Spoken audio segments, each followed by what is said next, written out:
வணக்கம், good morning, happy morning, wonderful morning. இன்னைக்கு வினோத் இல்ல. வினோத் 2 நாள் பெங்களூர் போயிருக்கான். அதனால 2 லாக் 2 நாள் பிரேக்கு. அதனால நம்ம தனி கச்சேரிக்கு திரும்பி வந்துட்டோம். ஸோ, இன்னைக்கு வேற வழி கிடையாது. தனி கச்சேரி கேளுங்க, போர் அடிங்க.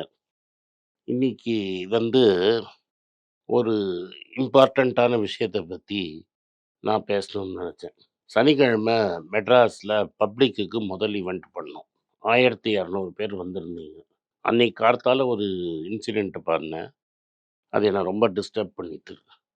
அதுக்கப்புறம் நேத்து ஒரு செட் ஆஃப் கிளையண்ட்ஸ பார்த்தேன். அதுல ஒரு 2 இன்ஸ்பிரேஷனல் ஸ்டோரி இருந்தது. ஸோ, இத வந்து உங்கள்ட்ட நான் ஷேர் பண்ணணும்னு நெனச்சேன். கார்த்தால வினோதோட நான் வந்து சங்கீதாவுக்கு காஃபி குடிக்க போயிருந்தேன் அன்னைக்கு. அங்க டிராஃபிக் இல்ல. அதனால டிராஃபிக்கா இருந்தது. காஃபி குடிக்காம நேரா போயிட்டேன். ஸோ, போறச்ச என்ன ஆச்சுன்னா, ஒரு 25 வயசுல ஒரு பையன், ஒரு 30, 35 வயசுல ஒருத்தரு, அதே 30 வயசுல ஒரு பையன் 3 பேரும் வந்தாங்க. ரொம்ப லோவர் இன்கம் குரூப்லேருந்து வந்தாங்க. அந்த குப்பை தொட்டி பக்கத்துல வந்தாங்க. அவன் லுங்கிலேருந்து 1, 2 பாட்டில் எடுத்தான், தூக்கி போட்டான்.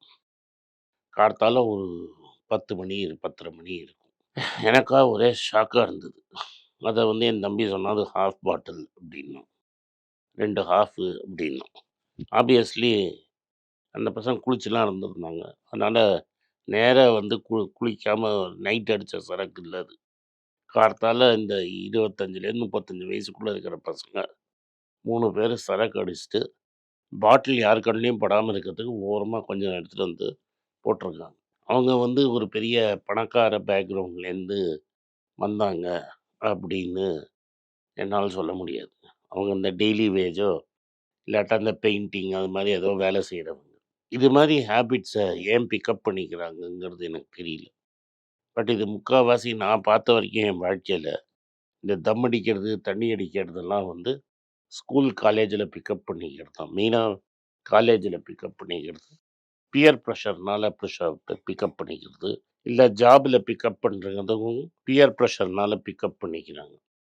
அதாவது கூட இருக்கிறவங்க வந்து போடுற பிரஷர்னால, நான் பெரிய மனுஷனா ஆகணும், பெரிய ஹியூமன் நான் வந்து பெரிய பிஸ்துன்னு காட்டுறதுக்காக நீங்க பிக்கப் பண்ற ஹேபிட். ஒரு நாளைக்கு தண்ணி அடிச்சதுனால, நீங்க வந்து உடம்பு கெட்டு போயிடாது, லிவர் போயிடாது. அந்த தண்ணிய நீங்க ரெகுலரா அடிக்கிறச்ச, என்னைக்காவது ஒரு நாளைக்கு உங்க லிவர் புட்டுக்கும். அண்ட் அந்த லிவர் புட்டுக்கறச்ச ரத்த வாந்தி எடுத்தே ஆள் சாவும். நான் பார்த்துருக்கேன். எங்க அம்மா லிக்கரே பார்த்தது கிடையாது வாழ்க்கையில. ஆனா எங்க அம்மாக்கு லிவர் ஃபெயில் ஆகி ப்ளீட் பண்ணி தான் செத்தாங்க. எங்களால ஒண்ணுமே பண்ண முடியல. பட் நீங்கள்லாம் ஏன் தேவையில்லாம ஒரு இது மாரி ஒரு பழக்கத்த வளர்த்துக்கிட்டு, ஏன் கெடுத்துக்கிறீங்கங்கிறது எனக்கு புரியல. அதுவும் காலங்கார்த்தால முதல் வேலையா ஏன் இப்படி செய்றீங்கங்கிறது எனக்கு புரியல. இது கம்ப்ளீட்லி இத நீங்க அவாய்ட் பண்ணலன்னா ரொம்ப மோசம். எனி ட்ரிங்கிங் சோஷியலா தான் ஆரம்பிக்கும். கடைசியில ஒரு 10% ஆஃப் தி பீப்பிள இங்க கொண்டு போய் விடும். இது வந்து எனக்கு ரொம்ப ரொம்ப டிஸ்டர்பிங்கா இருந்தது. பல பேர் வந்து ஸ்டேட்டு வந்து லிக்கர் விக்குது அப்படின்னு, அதனால தான் வந்து இது அ விக்கிறாங்க. அதனால தான் இந்த ப்ராப்ளம் ஜாஸ்தி ஆயிடுச்சுங்கிறாங்க. I completely disagree. ஸ்டேட் என்ன பண்ணியிருக்காங்கன்னா, நம்ம ஸ்டேட் மட்டும் இல்ல, இந்தியால இருக்கிற எல்லா முக்காவாசி ஸ்டேட்டும் என்டையர் ரெவென்யூ ஸ்ட்ரீம கேப்சர் பண்ணணும்னு சொல்லி, இது ஒரு அடிக்டிவ் ஹேபிட்டு. மக்கள் இதுக்கு போதையா போறாங்க. அதனால ஸ்டார்ட் டூ ஃபினிஷ் எல்லாத்தையும் இவங்களே காசு பண்ணணும் அப்படிங்கிறதுனால தான் பார்க்குறாங்க. அந்த ரீட்டெயில் மார்ஜின் கூட வேற யாருக்காவது போயிடக்கூடாது. அந்த மார்ஜினையும் க கா இதே சாப்பிட்டு அந்த ரெவென்யூவ புடிக்கணும் அப்படிங்கிறதுக்காக தான் இது மாரி செய்றாங்க. எப்படியும் மக்கள் அடிக்க போறான். அந்த லாபத்த நான் எடுத்துக்கிறேனேன்னு ஸ்டேட் எடுத்துக்கிறது.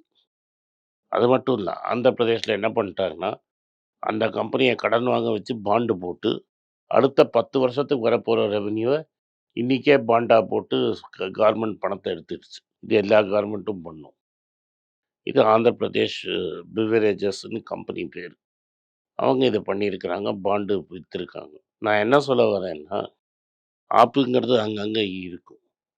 நீங்க தான் பார்த்து உட்காந்துக்கிட்டு எந்த ஹேபிட் மோசம், நல்லதுன்னு. நான் டெய்லி ஒரு கேக் பீஸ் சாப்பிட்டேன்னா எனக்கு ஒண்ணும் ஆகாது. பட் ஒரு 10 வருஷம் கழிச்சு எனக்கு சுகரா பெரிய ப்ராப்ளம் ஆகும். ஏன்னா இன்னைக்கு எனக்கு ஒரு கேக் பீஸ்னால வராத டேமேஜ், கன்சிஸ்டன்ட்டா நான் கேக் சாப்பிட்டேன்னா என்னோட லைஃப்ல எனக்கு ப்ராப்ளம் வரும். ஒரு நாளைக்கு பரவாயில்லன்னு கேக் சாப்பிட்டேன்னா, அடுத்த நாளைக்கு திரும்பி கேக் கேட்கும். அதனால கேட்காம சாப்பிடாம இருக்கிறது ரொம்ப நல்லது. ரீசென்ட்டா ராகுல் டிராவிடோட ஒரு இன்டர்வியூ பார்த்தேன். ஒரு பிசியோதெரபிஸ்ட்டோட இன்டர்வியூ. அவர் என்ன சொன்னாருன்னா, இப்ப இன்னைக்கு எனக்கு தெரிஞ்ச விஷயங்கள், எனக்கு அந்த வயசுலயே தெரிஞ்சிருந்ததுன்னா, எவ்வளோ பெப்சி குடிச்சிருப்பேன், எவ்வளோ கோகோ கோலா குடிச்சிருப்பேன், இந்த சுகரி ட்ரிங்க்ஸ் எல்லாம் குடிச்சிருப்பேன். அதெல்லாம் நான் கம்ப்ளீட்டா நிறுத்தியிருக்கலாம் அப்டின்னாரு. ஃப்ரெண்ட்ஸோட சேர்றச்ச உங்களுக்கு ஏன்னு தெரியாம இருக்கலாம். ஆனா இப்போ எல்லாருக்கும் தெரியும் இது சரியில்லன்னு. ஆனா ஏன் செய்றீங்க? இதே தான் சிகரெட்டுக்கும், இதே தான் எல்லா போதை பொருளுக்கும். கார்மெண்ட் பேன் பண்ணா என்ன பண்ணுவீங்க? திருட்டுத்தனமா பண்ணுவீங்க. அரக்கா பண்ணி கள்ளக்குறிச்சியில ஆன மாரி செத்து போயிடுவீங்க. அது குடிக்கக்கூடாது, தம் அடிக்கக்கூடாதுன்னு உங்ககிட்ட இருக்கு. கார்மெண்ட் பேன் பண்ணதுனாலயோ, லிக்கர் பேன்னாலயோ இது கம்ப்ளீட்டா சரியா உங்களோட இன்ட்ரெஸ்ட்ட தான் பொறுத்து இருக்கு. இதே நான் உங்களுக்கு நல்லதுக்கு சொன்னேன். ஒரு ஹேபிட்டு, டிசிப்ளின், ரொட்டீனுங்கிறது ஃப்ளிப் சைட்ல நெகட்டிவா புரிஞ்சுக்கிட்ட ஹேபிட் தான் இது. கரெக்ட்டா இந்த வேலை வந்தா தண்ணி அடிக்கணும். இந்த ஃப்ரெண்ட்ஸோட சேர்ந்தா தம் அடிக்கணும். இங்க போய் டீ கடையில ஒரு டெய்லி ஒரு நாளைக்கு ரொட்டீன். நீங்க தண்ணி அடிக்கிறதோ, தம் அடிக்கிறதோ, கஞ்சா அடிக்கிறதோ எல்லாத்தையுமே நீங்க ஒரு ரொட்டீன்ல ஃபிட் பண்ணிட முடியும். இது எனக்கு ரொம்ப வருத்தமா இருந்தது. இத நான் சொல்லணும்னு நெனச்சேன். சொல்லிட்டேன். ஃப்ளிப் சைட நான் சொல்லிடுறேன். 2 பேர் நான் சந்திச்சேன். பேர் சொல்ல விரும்பல. முதல்வர் 10 பேர சந்திச்சதுல 2 பேர் கதைய சொல்றேன். ஒருத்தருக்கு அவங்க அப்பா 10 வயசுல சூசைட் பண்ணிக்கிட்டாரு. அம்மா கஷ்டப்பட்டு இப்ப சரவண பவன்ல வேலை செஞ்சு ஆள படிக்க வச்சிருக்கிறாங்க. இன்னைக்கு கஷ்டப்பட்டு அந்த பையன் படிச்சு ஒரு இன்ஜினியர் ஆகி, அந்த இன்னொரு அவன் ஒய்ஃப் டிசிஎஸ்ல வேலை செஞ்சு, இன்னைக்கு ரொம்ப கம்ஃபர்டபுள் பொசிஷன்ல லைஃப்ல இருக்கிறான். கடன் இல்லாம இருக்கிறான். நல்லா சேர்த்து வச்சிருக்கிறான். அமௌண்ட்லாம் விட்டுருங்க. அடுத்த குருவா மாறிடுவான். அவனுக்கு வயசு ஒரு 38, 39 இருக்கும். ஆல்ரெடி அவன் என்ன சொல்ட்டான்னா, நேத்து என்ட்ட ஐடில எனக்கு வேலை போனா கூட எனக்கு பயம் இல்ல அப்டின்ட்டாரு. அந்த பையன் இருந்த பேக்ரவுண்ட்ல தான் இந்த பையனும் இருந்தான். ஆனா இந்த பையன் படிச்சு படிப்புங்கிற ரொட்டீன்ல ஒருத்தன் தண்ணி அடிச்சு பாட்டில தூக்கி அபிராமபுரத்தில போடுறான். இன்னொரு பையன் அப்பா சூசைட் பண்ணிக்கிட்டாலும், இன்ஜினியர் ஆகி இன்னைக்கு ஒரு எம்என்சி கம்பெனியில வேலை செய்றான். இன்னொரு பையன் எனக்கு தெரிஞ்சவங்க, அவங்க அப்பா டீ கடை வச்சிருந்தாரு. டீ கடை வச்சவரோட பையன் ஈரோட்ல அவங்க அப்பா டீ கடை வச்சுட்டாரு. சுகர் வந்துருச்சு. ரொம்ப நேரம் நிக்க முடியாதுங்கிறதுனால டீ கடைய மூட்டாரு. ஒரு புண்ணு அத க்யூர் பண்ணிட்டு. அந்த பையன் எங்கேருந்தயோ காலேஜ்ல படிச்சு, லோனு கீனு வாங்கி படிச்சு, லோன்லாம் அடைச்சு, இன்னைக்கு ஒரு பெரிய கம்பெனியில மாசம் ரூ. 1,00,000 சம்பாதிக்கிறான். வயசு 29. முதல் கம்பெனியில வேலை செய்யும்போது சம்பளம் 7,000. இன்னைக்கு அவன் well on its way to make money. ஒரு அளவுக்கு மேல பணத்த சேர்த்து வச்சுட்டான். பணம் சேர்க்கணும் அப்படிங்கிறது இருக்கு. என்ட்ட சொல்றான், "பசங்கள்லாம் கிண்டல் பண்ணுவாங்க சார் என்ன. ஆனா நான் கடன் இல்லாம இருக்கிறேன். என்ட்ட காசு இருக்கு. எப்போ வேணாலும் காசு எடுத்துக்கலாம்னு ஒரு தைரியம் இருக்கு. அதே சமயத்தில என் குரூப்லயே நான் ஒருத்தன் தான் ஹோம் லோன் இல்லாம, பர்சனல் லோன் இல்லாம, பைக் லோன் இல்லாம இருக்கிறவங்க. எல்லார்ட்டயும் மத்தது எல்லார்ட்டயும் லோன் இருக்குங்க. இது ஒரே பேக்ரவுண்ட்லேருந்து வந்ததுல 2 செட் ஆஃப் பெர்சன்ஸ். ஒரு செட்டு கார்த்தால 10:30 மணிக்கு பாட்டில் எடுத்து போட்டான். எனக்கு ரொம்ப வருத்தமா இருந்தது. சண்டே நைட் இவங்கள பார்த்தம்போது, சொசைட்டிக்கு ஒரு பெரிய ஹோப் இருக்குன்னு நினைக்கிறேன் நான். நம்ம எல்லாரும் ஏன் கவர்மெண்ட் ஃப்ரீயா படிக்க வைக்குது. ஃப்ரீயா சோறு போட்டு படிக்க வைக்கிறாங்க. எல்லா ஊர்லயும்.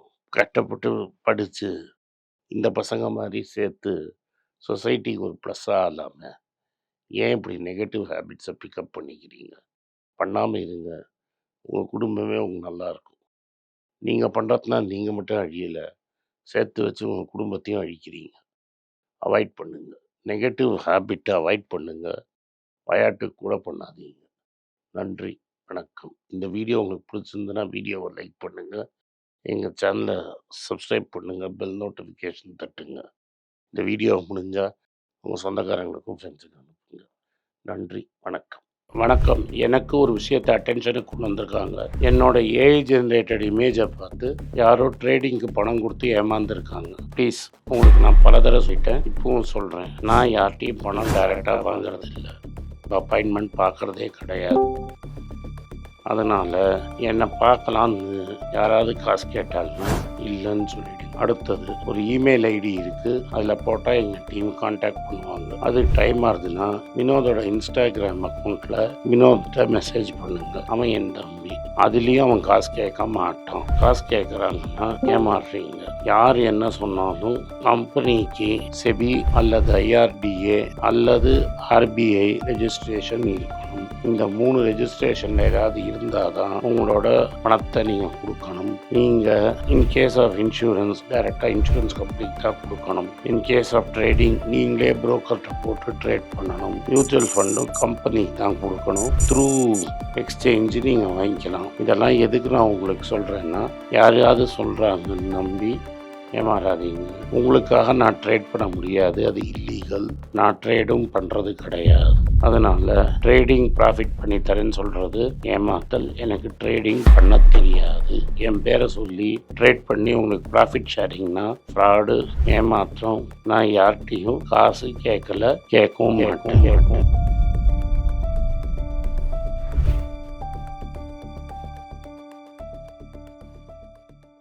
உங்கள் பேராதரவுக்கு மிக்க நன்றி.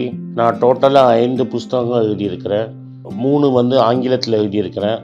அதில் 2 தமிழாக மொழிபெயர்த்துருக்காங்க. ஸோ டோட்டலாக 5 புஸ்தகம் ஆச்சு. இந்த 5 புஸ்தகத்துக்கு ஹார்ட் காப்பி வேணும்னா நீங்கள் கீழே இருக்கிற வாட்ஸ்அப் நம்பருக்கு மெசேஜ் அனுப்பிச்சிங்கன்னா எங்கள் டீம் உங்களை கான்டாக்ட் பண்ணுவாங்க. இந்த 5 புஸ்தகங்களில் 3 புஸ்தகம் கிண்டலில் இருக்குது. அமேசானில் கிண்டலில் வாங்கணும்னு ஃபீல் பண்ணுறவங்க நேராக கிண்டலில் வாங்கிக்கலாம். தமிழ்லேயே யாராவது ஃபைனான்ஸ் நியூஸ் படிக்கணும்னு ஃபீல் பண்ணிங்கன்னா தயவுசெஞ்சு moneypage.com விசிட் பண்ணுங்கள்.